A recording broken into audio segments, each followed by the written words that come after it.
An injury. The Sixers, without him, they might be a lottery team. That's how great he is. I love the way he was playing. He's been in the groove all year. Hopefully it's not as bad as what has been reported.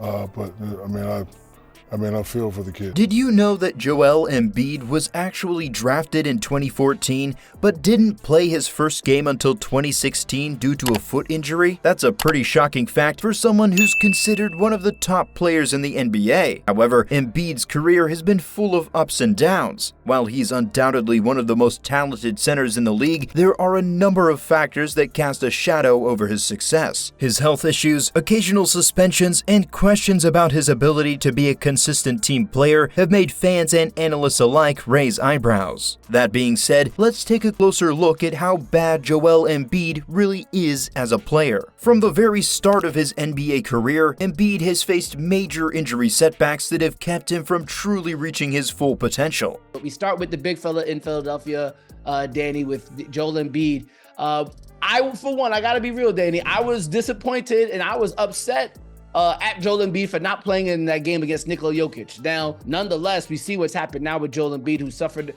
looked like a different injury to his knee against the Golden State Warriors on Tuesday night. Yeah, I think a lot of people were disappointed not to see him play in Denver.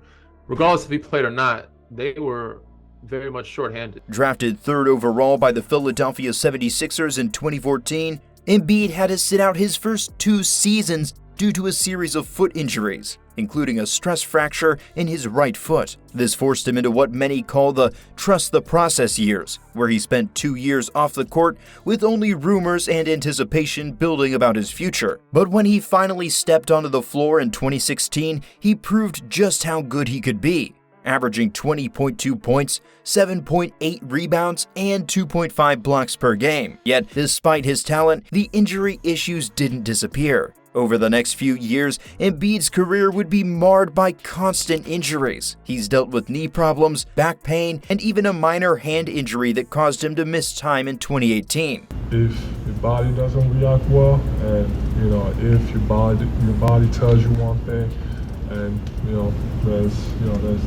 I've done it. I still came back, so I'm not gonna sit here and be like. When I see people saying he doesn't want to play, I've been waiting. I wish I was as lucky as other ones, but that doesn't mean that I'm not trying and I'm not doing whatever it takes to be out there, which I'm gonna be here pretty soon. As of 2024, Embiid has missed more than 100 games in his career due to these health problems. This constant injury struggle has raised the question: how can a player be considered great if they can't stay on the court? While the potential is obviously there, injuries have been a constant limitation in Embiid's career.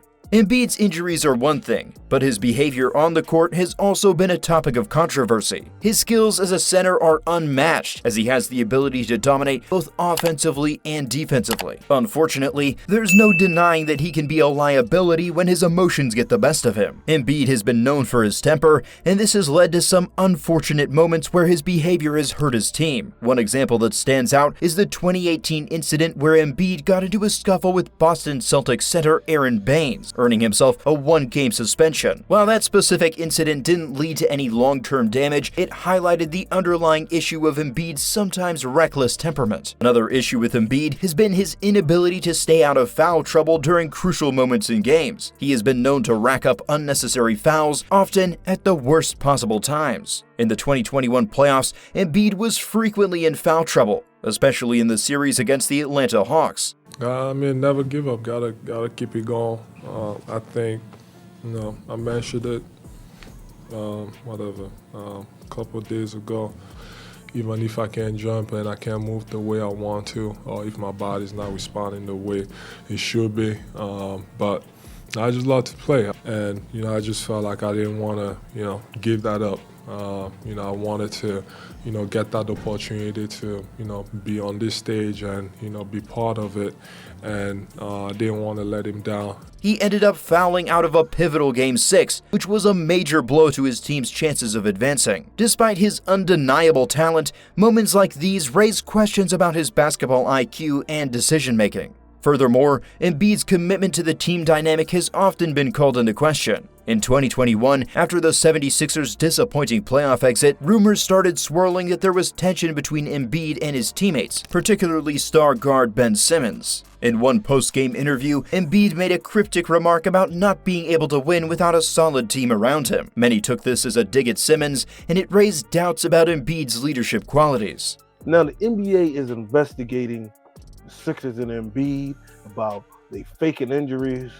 What's going on? Can you explain, man, what's your whole view about Embiid talking about no back-to-backs for the rest of his career? Date back to last season, I think he came back too quick and felt like he had to prove a point. And I think at this point in his career, he does not have to chase MVPs. He's chasing trophies. I think that Joel Embiid's injuries over the last couple of years are very nuanced. Instead of rallying the team, Embiid seemed to place blame, which only fueled the perception that he wasn't fully committed to the team-first mentality. If you think that Embiid's play in the postseason is enough to make up for these shortcomings, think again. For a player of his caliber, Embiid has a surprisingly weak playoff resume. Despite being the centerpiece of the 76ers offense for years, he has struggled to carry his team to the NBA Finals. In 2021, Embiid and the Sixers were the top seed in the Eastern Conference, only to be knocked out by the Atlanta Hawks in the second round. In the same year, Embiid was frequently criticized for his lack of consistency in the postseason,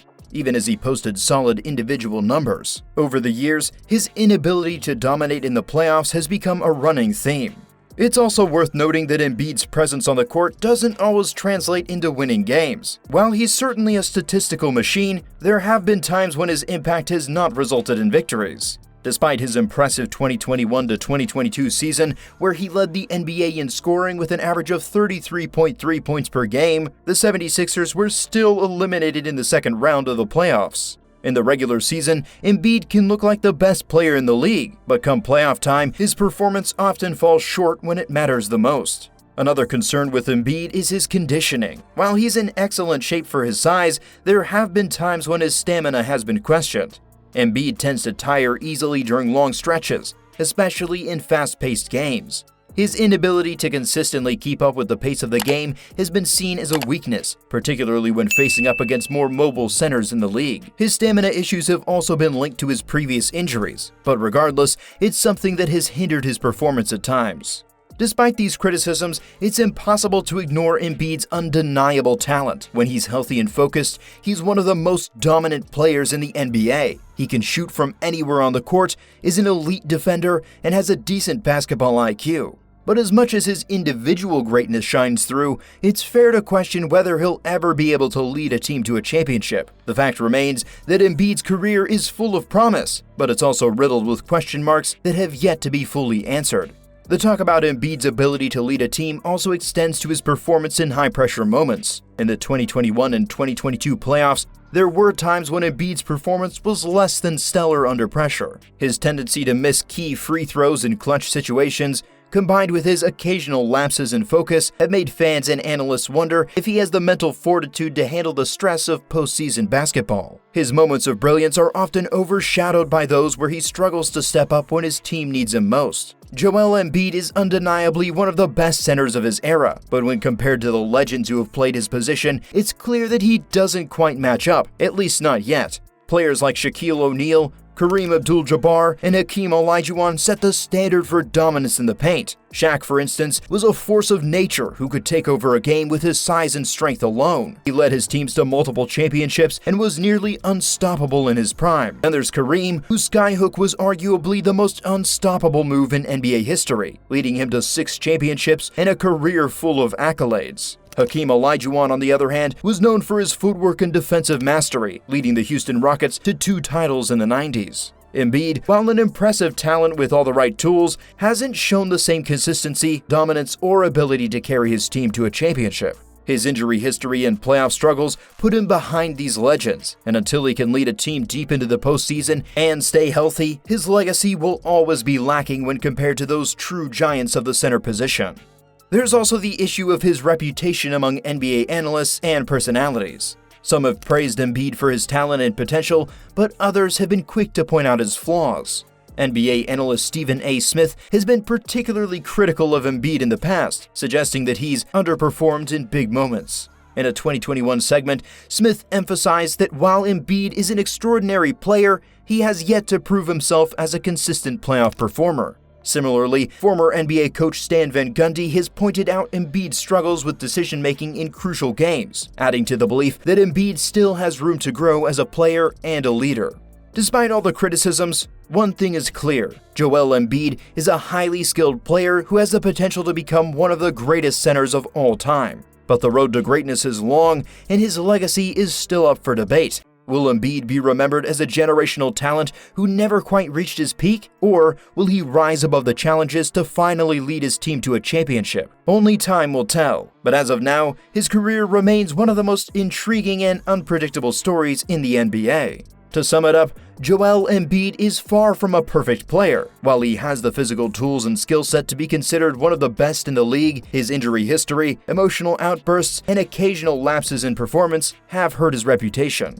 Despite his undeniable talent, questions about his leadership, ability to perform under pressure, and his overall impact on winning have made him one of the more polarizing figures in the NBA today. So, what do you think about Joel Embiid? Head to the comments below and tell us. Don't forget to like, share, and subscribe to our channel for more awesome NBA content.